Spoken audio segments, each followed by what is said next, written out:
استاد العرب والعجم حضرت علامہ مولانا مفتی الحاج فیض احمد اویسی رضوی محدث بہاولپوری رحمۃ اللہ تعالیٰ کا آج یوم وصال پورے پاکستان کے اندر بڑے احترام کے ساتھ منایا جا رہا ہے۔ اگر تمام شخصیات پر میں گفتگو کروں تو وقت بڑا طویل چاہیے، مگر میں بالکل مختصر انداز کے اندر اپنی تقریر کو اختتام کرنا چاہتا ہوں۔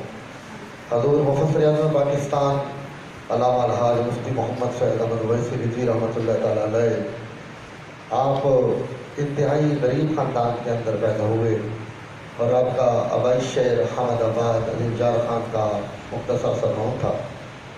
آپ 1932 کے اندر پیدا ہوئے اور آپ نے ابتدائی تعلیم حمد آباد علی جار خان کے اندر حاصل کی، اور آپ کی جو دنیاوی تعلیم ہے وہ صرف 5 جماعتیں ہیں۔ بعد کی تعلیم آپ کی جو ہے وہ صرف 5 جماعتیں ہیں۔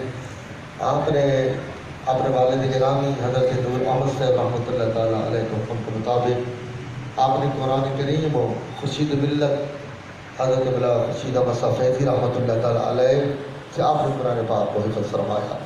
حضور خورشید ملت وہ شخصیت تھے کہ جب خطاب فرماتے تھے تو آپ کی تقریر کے اندر متعدد موقعوں پر لوگوں کی روح قبض ہو جاتی تھی، اتنا خطاب فرماتے تھے۔ حضرت نے دین کی تمام متداولہ تعلیم جو ہے حضور محدث اعظم پاکستان علامہ سردار احمد خان صاحب رحمۃ اللہ تعالیٰ علیہ سے حاصل کی، اور آپ نے حضور محدث اعظم پاکستان سے دورہ حدیث شریف پڑھا۔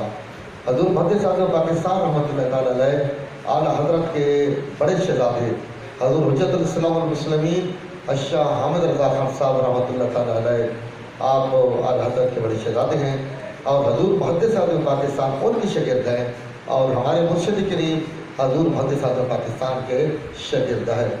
آپ کو بڑی لطف کی بات بتاتا ہوں کہ آپ حضور محدث اعظم پاکستان کے سینئر ترین علماء میں سے تھے کہ جن کو دورہ حدیث شریف قرار دیا، اور علماء جو دورہ حدیث کی تقریب کے اندر ہے تو بڑے نئی قسم کے علماء تھے۔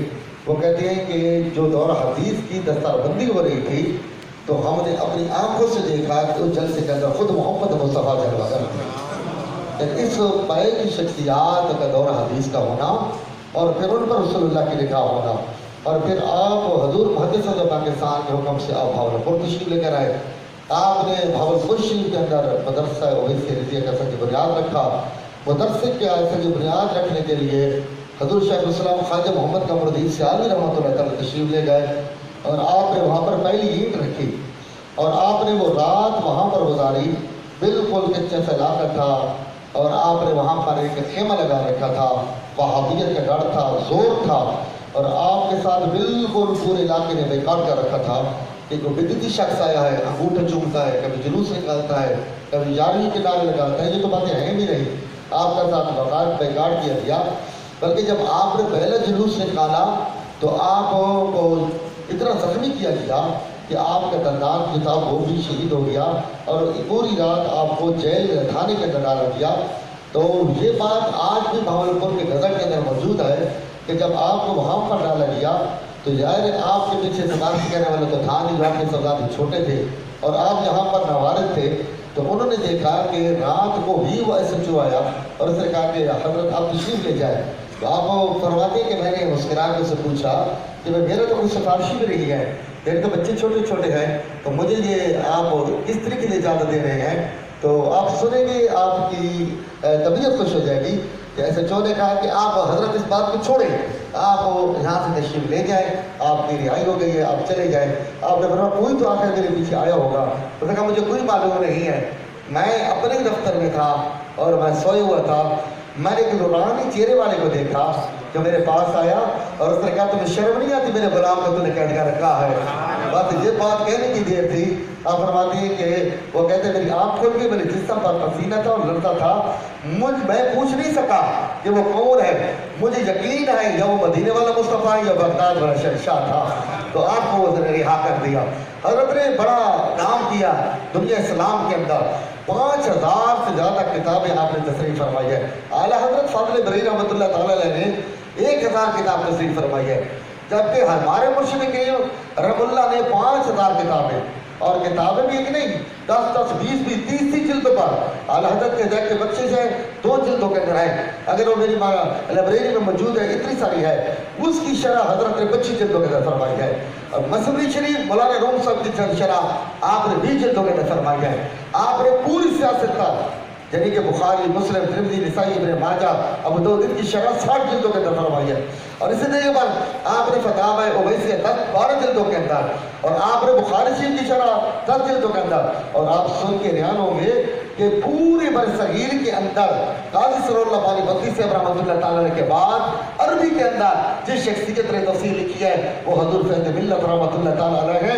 حضور قاضی سرور اللہ پانی بطی صاحب نے 12 جلد عربی کے اندر تفسیر مظہری لکھی, اور اس کا ترجمہ مارکیٹ کے اندر موجود ہے, میری لائبریری میں موجود ہے. مگر حضرت کو یہ کمال حاصل ہے کہ آپ نے 30 جلد قرآن پاک کی عربی کے اندر لکھی ہے, جو آج بھی ملک شام کے اندر شائع ہو رہی ہے. یعنی کہ برصغیر کے اندر قاضی سرور اللہ پانی بطی کا اگر ریکارڈ پڑھنے والی کوئی شخصیت تھی تو حضور فیض ملت تھی. اور پھر حضرت کے متعلق تو بھاولپور کے وہ لوگ جو آپ کے ناقدین ہیں, آپ سے نفرت کرتے تھے, آپ کے آپ میں ان کا مسلک اور آپ کا مسلک نہیں ملتا تھا, وہ بھی کہتے ہیں کہ ہمیں معلوم نہیں ہے یہ شخص کہاں سے لکھتا ہے, کہاں سے پڑھتا ہے, یہ تقریریں بھی کرتا ہے, یہ دور حدیث بھی پڑھاتا ہے, یہ دور تفسیر بھی پڑھاتا ہے, یہ تراویح بھی پڑھاتا ہے, یہ تقریریں بھی کرتا ہے, یہ تبلیغ بھی کرتا ہے, یہ جنازے بھی پڑھاتا ہے, یہ شادیوں میں بھی جاتا ہے, یہ خوشی غمی بھی کرتا ہے. مگر یہ دیکھو تو 5000 کتابیں بھی لکھتا ہے. تو جب ہم بھاولپور پڑھنے کے لیے 98 کے اندر گئے نا, تو ہمیں باب افرید گیٹ پر ایک غیر مقلد عزیز نے کہا ہم میاں والی سے آئے ہیں. ہم نے کہا ہم میاں والی سے ہیں, کہا جس شخصیت کے بعد پڑھتے ہو جانتے ہو کہ کیا مقام ہے؟ ہم نے کہا ہم تمہیں نئے بندے ہیں, ہمیں کوئی معلوم نہیں, تو درویش بندے ہیں, ان سے پڑھے. انہوں نے کہا آپ کے مرشد باپ ہر مہینے مدینے تشریف لے جاتے ہیں, اور جو کلم جن سے وہ لکھتے ہیں نا, وہ کلم ان کے اپنی نہیں ہے, وہ کلم خود محمد مصطفیٰ نے عطا فرمایا.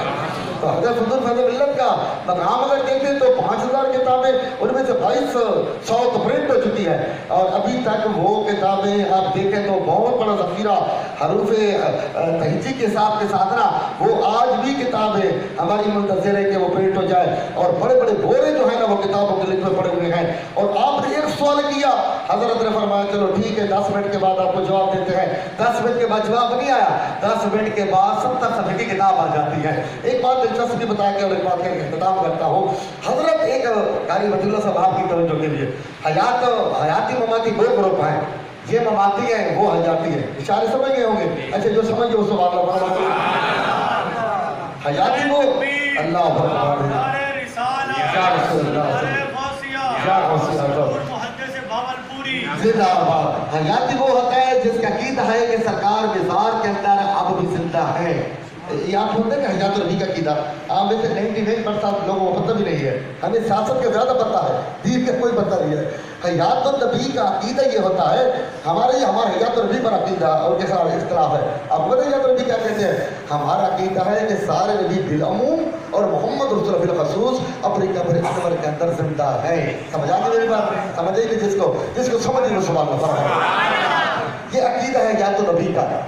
اور یہ تو بند جتنے گزرے ہیں یہ 4 حیات النبی کے قائل ہیں, ان کی ایک شاخ نکل گئی جن کو مماتی کہتے ہیں. یہ گروپ والے یہ کہتے ہیں کہ نبی پاک علیہ السلام مزار میں زندہ نہیں ہے. ان کا عقیدہ دوسرا ہو گیا, یعنی ان کو ہم کہتے ہیں مماتی اور یہ کہتے ہیں حیاتی. اہل سنت و جماعت کا یہ عقیدہ ہے جو اعلیٰ حضرت نے بنایا اور اعلیٰ حضرت نے ہمیں سنایا. فرمایا چمک تجھ سے باتیں ہیں سب پانے والے, میرا دل بھی چمکا دے چمکانے والے, اور مدینے کے خطے خدا تجھ کو رکھے, غریبوں فقیروں کو ٹھہرانے والے, تو زندہ ہے واللہ, تو زندہ ہے واللہ, میری چشم عالم سے چپ جا. اور دیکھیں نا یہ ہمارا تو پہلے عقیدہ ہے کہ سرکار اپنی مزار کے اندر زندہ ہے اور جنہ گھر ہے, اور سرکار پر امت کے ہمارے پیش ہوتے ہیں اور سرکار اپنی امت کے لیے دعا فرماتے ہیں. اب سمجھا کہ حیاتی مماتی کا عقیدہ, شرک کا عقیدہ یہ ہے کہ سرکار انتقال کے بعد اپنی مزار کے اندر زندہ ہیں, ان کو کہتے ہیں حیات النبی کا عقیدہ. اور جو کہتے ہیں کہ نہیں وہ زندہ نہیں ہے قبر مبارک کے اندر, ان کو کہتے ہیں مماتی, وہ وفات النبی کے قائل ہے. اب سنیے حضرت حضور فیض ملت کی بات, اور ایک بالکل علمی بات کر کے میں آپ کو دعوت فکر دی کہ اجازت دینا چاہتا ہوں. آپ کا مناظرہ ہو رہا تھا خانپور میں ٹورا کے اندر. حیات النبی کے اوپر اور سماع موت کے اوپر قاری صاحب کہتے ہیں کہ مردے سنتے ہیں، یہ عقید ہمارے اندر سماع موت تھا۔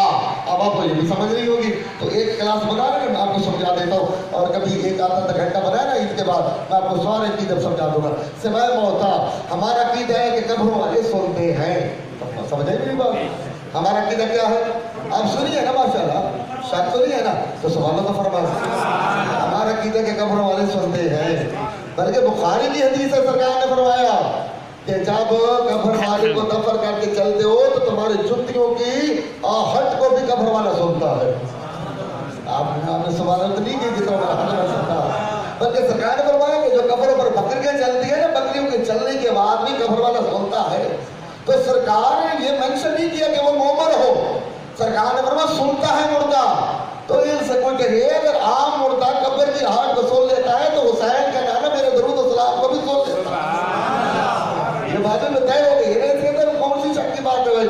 اب غور کریں، بخاری سے نا کتاب البخاری عبد البخاری کو لے کر ہے، بخاری میں نہیں ہے کہ بدر کے مقام کے اوپر رسول اللہ صلی اللہ علیہ وسلم نے ابو جہل کو، عتبہ کو، شیبہ کو، سارے کو جب وہاں سے جہنم ہوئے اور کنواں میں خود لے کر آیا، حج کے موقع کے اوپر سرکار نے کنویں کے اندر پھینکا اور مسجد عریش کے ساتھ سرکار خود کنویں پر تشریف لے گئے، سرکار نے مزہ چکھ لیا ہے، تم کیوں کہتے تھے اللہ نہیں ہے؟ اب اللہ ہے، مزہ چکھ لیا، اب پتہ چل گیا محمد سچا ہے۔ تو حضرت عمر نے کیا فرمایا؟ بخاری، او بھائی بخاری، اور جو نہ مانے اسے چڑھے بخار، میں کیا کروں؟ بخاری۔ میرے پیغمبر صلی اللہ علیہ وسلم چکھ لیا مزہ، اللہ لے کے، میں نہیں کہتا تھا لے کے۔ ابو جہل مزہ چکھ لیا، عتبہ مزہ چکھ لیا، امیہ مزہ چکھ لیا، شیبہ مزہ چکھ لیا، وہ تو تھے مما، وہ تو کافر تھے، ابو جہل تو کافر تھا۔ حضرت عمر نے پوچھا یا رسول اللہ یہ بھی سنتے ہیں؟ یا رسول اللہ یہ بھی سنتے ہیں؟ تو میرے پیغمبر نے فرمایا عمر تم سے زیادہ سنتے ہیں مگر ان کو بولنے کے لگے طاقت نہیں دی ہے۔ تو بھائی اتنا مجھے بتا دو، اگر ابو جہل مرنے کے بعد سن سکتا ہے تو ابو بکر صدیق بھی وفات کے بعد سن سکتا ہے۔ ایسا ہے کہ اب سنو مجھے جانتے تھے تو اب غور کریے گا کہ جب یہ سماعت سمے موت کا عقید ہوگا کہ مرد سنتے ہیں تو ان کا مقابل حضور فیض ملت کے مقابلے میں ایک مولوی آ گیا، آپ لطف حاصل کریں گے۔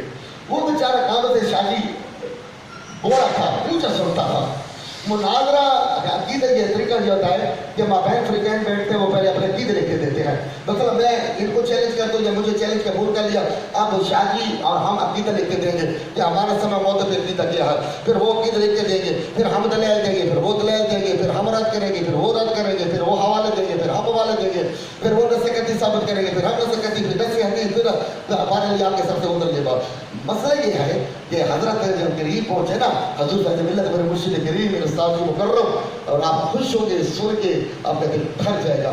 آپ نے فرمایا مولانا صاحب عقیدہ لکھ کر دو۔ وہ تو بیچارہ بیٹری لو تھی، جس کو سمجھ گئی وہ بولے۔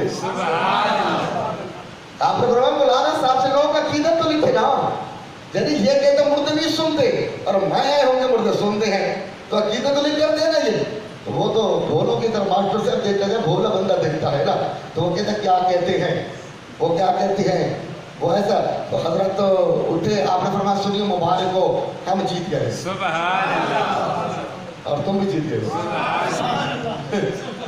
سنیو تمہیں مبارک ہو، ہم جیت گئے۔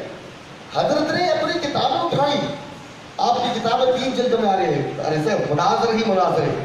پھر آپ نے کتاب لکھی فرشتوں پر، فرشتی فرشتے 2 جلدیں، پھر جنوں پر لکھی جنی جن 3 جلدیں۔ وہ چھوڑے جو لکھی اس ساتھ نے کمال کر کے رکھ دیا، دھارے بدل کے رکھ دیے۔ اب آپ نے جیت گئے، آپ کھڑے ہو گئے، آپ نے فرمایا اہل سنت والوں کو مبارک ہو، ہم مناظر جیت گئے۔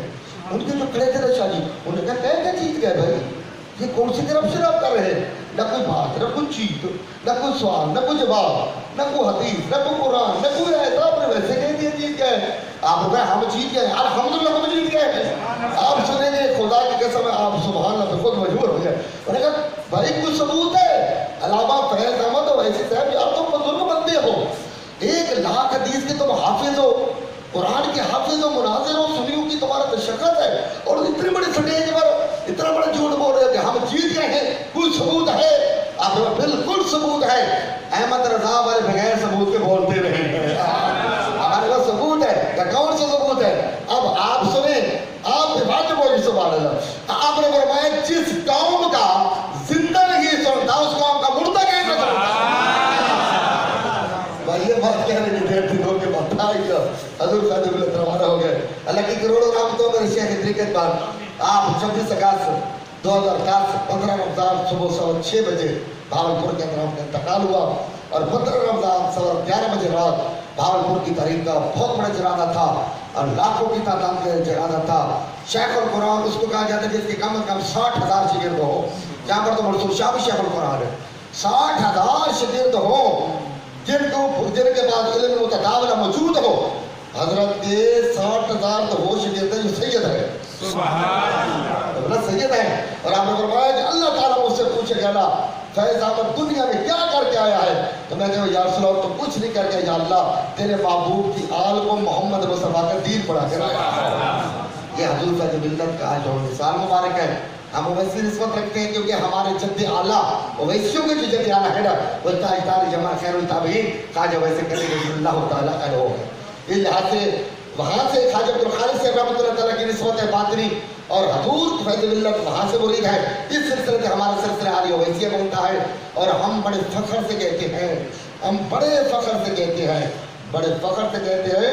کہ اویسیوں کا جو جد اعلیٰ ہے نا خواجہ ویسے کرنی وہ محمد مصطفیٰ کا دوست ہے. فرمایا نہیں تھا کہ کوئی تکلیف ہے جب اویس کے بعد جانا میرے اویس کے بعد جانا یا رسول اللہ اویس کیا کر لے گا. فرمایا اویس ہے تو سادہ سا بندہ ہاتھ اٹھاتا ہے تقدیر بھی مٹا دیتا ہے. آخری بات سن لے.